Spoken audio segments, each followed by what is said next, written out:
যজ্ঞস্থানে সিদ্ধপীঠে সজ্জন সভায় গীতা পাঠে ব্রহ্মজ্ঞান সুনিশ্চিত হয়। প্রতিদিন গীতাপাঠ অথবা শ্রবণ অশ্বমেধ যজ্ঞফল হয় পূরণ। গীতার্থ শ্রবণ কিংবা যে করে কীর্তন অচিরে পরম পদ পায় সেই জন। গীতাদানে প্রিয় ভার্যা লভে সুনিশ্চয় সৌভাগ্য আরোগ্য ভর্যা প্রিয় সদারায়। গীতার পূজনে অভিচার দূরে যায় আদিব্যাধি শোকতাপ সেতা নাহি রয়।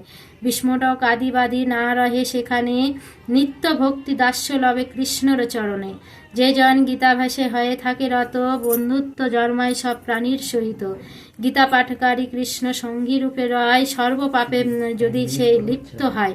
পদ্মপত্রে নিরসম বন্ধমুক্ত হয় অনাচার নিন্দনীয় ভক্ষ খায়। ইন্দ্রিয়ের কৃত পাপ জ্ঞানজ্ঞাত মতো গীতা পাঠে নাশ হয় জানিবে সত্যত। গীতা পাঠ করেছেন যেই মহাজন পাপে লিপ্ত নাহি হন তিনি কদাচন।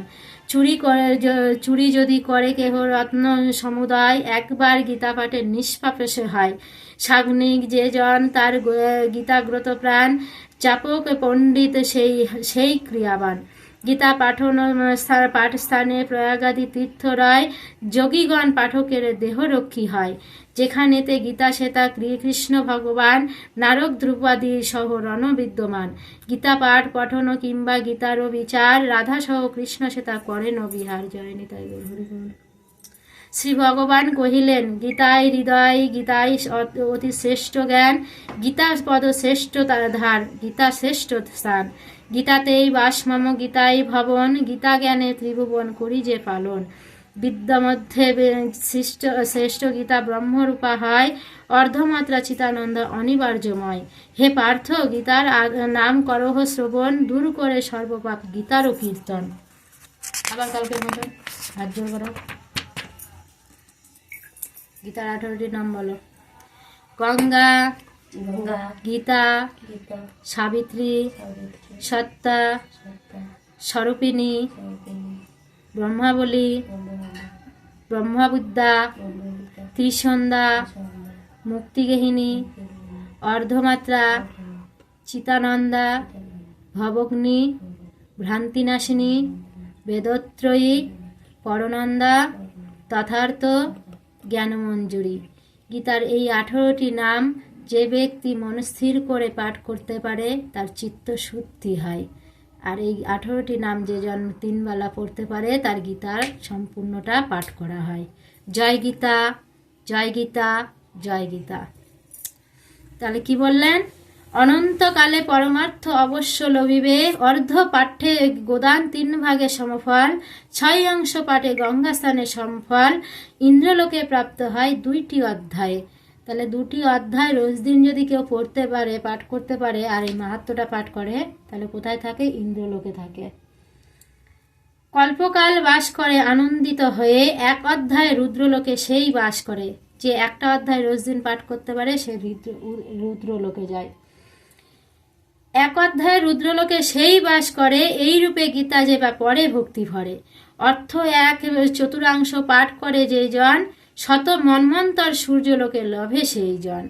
1, 2, 4, 5, 7 কিংবা 10 পাঠে চন্দ্রলোকে বাস অযুত বর্ষ। মৃত্যুকালে 1 অধ্যায়ে অথবা চরণ স্মরণে পাঠক পরম পদ প্রাপ্ত হন। মৃত্যুকালে মহাপাপী অদম সে জন মুক্তি লাভে গীতা অর্থ করিলে শ্রবণ। গীতার সহিত যেই প্রাণ ত্যাগ করে বিষ্ণু সহায় করে বাস বৈকুণ্ঠ মাঝারে। 1 অধ্যায়ে গীতা পাঠে যার প্রাণ যায় পূর্ব জন্ম লোভী সেই মুক্তি পদ পায়। মৃত্যুকালে গীতা যেই জন করে উচ্চারণ পূর্বকৃত পাপ তার নিশ্চয় খণ্ডন।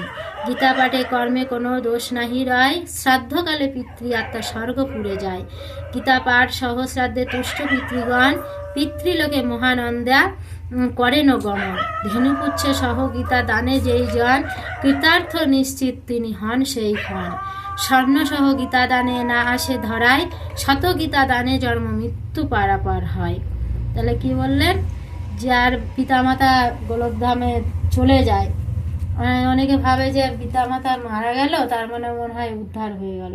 আদৌ না, তাদের কর্মের ফলে তারা কি করে এখানে ওখানে তাদের আত্মাটা ছড়িয়ে ছিটিয়ে ঘুরিয়ে বেড়ায়। ঠিক আছে, তাহলে তাদের উদ্ধারের জন্য আমাদের কি করা উচিত? আমাদের উচিত হচ্ছে এই গীতা পাঠ করে শ্রবণ করানো, ঠিক আছে?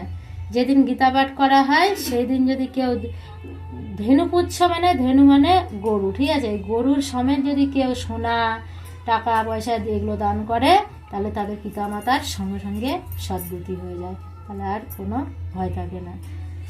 তাই বললেন, গীতাদান ফলে দাতা বিষ্ণুলোকে যায়, মহানন্দে বিষ্ণু সহ নিবাস করয়। অর্থ শুনি গীতাদানে বাসনা পুরয়, শ্রবণে না পাটে তারা গরল ভক্ষয়। এ সংসারে দুঃখ ভুঞ্জি লোভী গীতা জ্ঞান, অবহেলে ভক্তি মুক্তি সুখ সেই পায়। জনকাদি রাজগণ গীতাশ্রয় করি, অনায়াসে পার গেছে পেয়ে গীতা তরি। গীতা পাঠে উঁচু নিচ ভেদ নাহি হয়, সমজ্ঞান হয় গীতা পাঠে সুনিশ্চয়। অহংকারে গীতা নিন্দা নরকে ডুবাই, অন্যতে এক কল্প রহেশ যে তরাই। যে অহংকারে গীতাকে নিন্দা করে, কল্প কাল মানে যে পৃথিবী যত থাকবে, যতদিন থাকবে, তাকে ততদিন নরকবাস করতে হবে। গীতা অর্থ যেই মূর না করে শ্রবণ, জন্ম জন্মর সুকর্জনী করে সেই ভ্রমণ।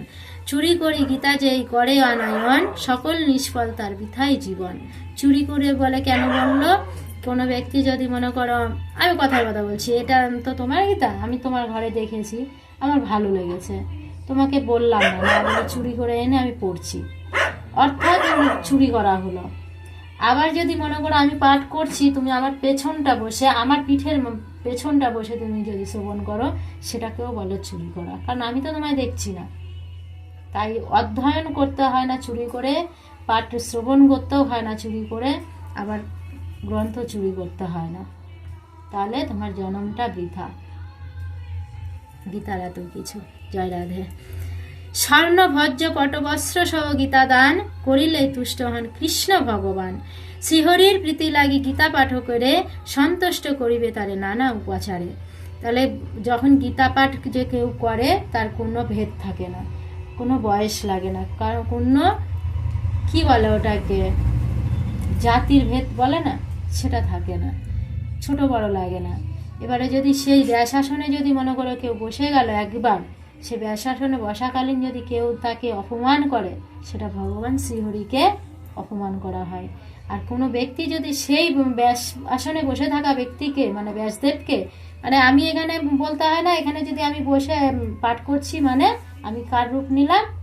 ব্যাসদেবের রূপ নিলাম, ঠিক আছে? ওনাকে যদি সম্মান করে, তাহলে ভগবান শ্রীহরি স্বয়ং খুশি হয়। আর ভগবান শ্রীহরি যদি খুশি হয়, তাহলে তোমার জীবন সার্থক হয়, তাই না?